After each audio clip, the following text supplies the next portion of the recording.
दोस्तों अॼु मुख़्तियार अली शीदी जो वॉल्यूम आहे 145 धरती प्रोडक्शन जो।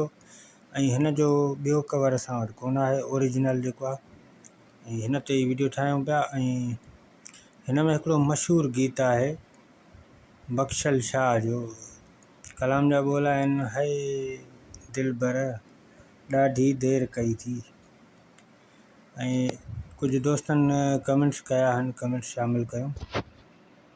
पहिरीं कमेंट्स आहे एम प्रोडक्शन भलो आदा, Ashiq Ahmed Solanki VIP, Mashooq Ahmed 105 nice volume. वॾियूं महिरबानियूं दोस्तों, तव्हां कमेंट्स कयो पिया, इन करे आऊं वीडियो पिया ठाहियां। ऐं ॿिया दोस्त बि आहिनि, उन्हनि मां Hasan Ahmed Mahar Sahab perfect, Shahban Solanki 105 volume nice, Shahban Solanki nice video. वॾियूं महिरबानियूं दोस्तों, तव्हां कमेंट्स कयो पिया, इन करे आऊं शौक़ सां वीडियो ठाहियां पियो। ऐं इन खां पोइ ॿियो हिकिड़ो दोस्त आहे, उनजी कमेंट्स आहे कामरान जानी ज़बरदस्त, वाह साईं वाह। वॾियूं महिरबानियूं दा कामरान भाउ, लख कुर्ब लख लाइक। ऐं तव्हां दोस्तनि जे लाइ मतिलबु ही इंफॉर्मेशन वीडियो आहिनि। काफ़ी दोस्त ॾिसनि था वीडियो, कमेंट्स नथा कनि। जिन्हनि खे मौसीक़ी सां इश्क़ आहे उन्हनि जे लाइ ख़ासि वीडियो आहिनि, त थोरी घणी मालूमात ज़रूरी आहे हर कंहिंखे। ऐं काफ़ी दोस्त जेके कमेंट्स नथा कनि उहे कमेंट्स कनि, उन्हनि जी कमेंट्स असां शामिलु कंदासीं।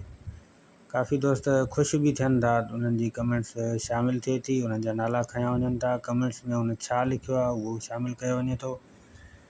ऐं असां इहो कमु इन करे रखियो आहे त जीअं दोस्तनि खे थोरो शौक़ु थिए ऐं शौक़ सां वीडियो ॾिसनि ऐं भरपूर मज़ो वठनि इंफॉर्मेशन जो।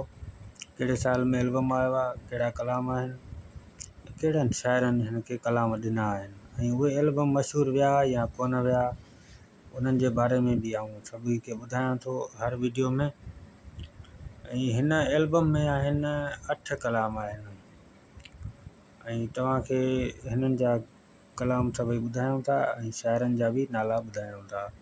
हलूं था पहिरें कलाम ॾे, त पहिरियों कलाम आहे, हुन जा ॿोल आहिनि तोखे मोकल आहे, मीर अब्बासी जो कलाम आहे।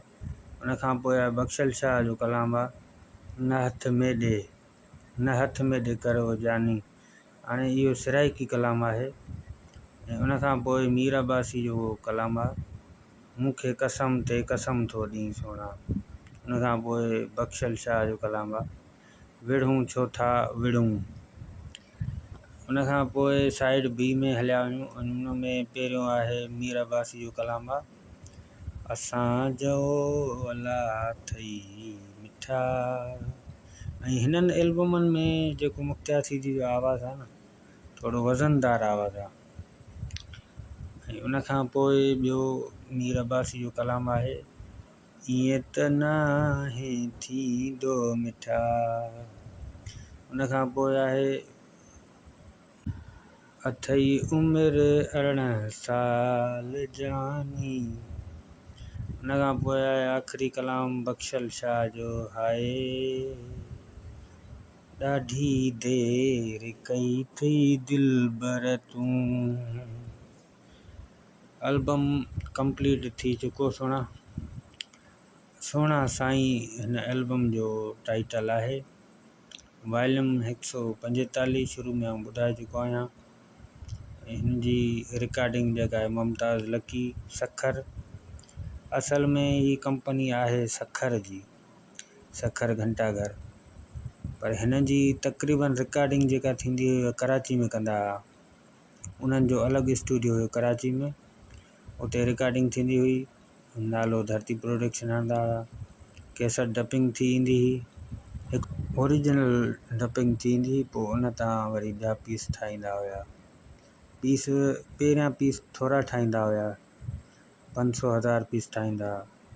उहो इन जे करे जेकॾहिं इन जी मार्केट वधी त पोइ वधाईंदा हिन कम खे। ठीकु आहे दोस्तों, वीडियो पसंदि आयो लाइक कयो।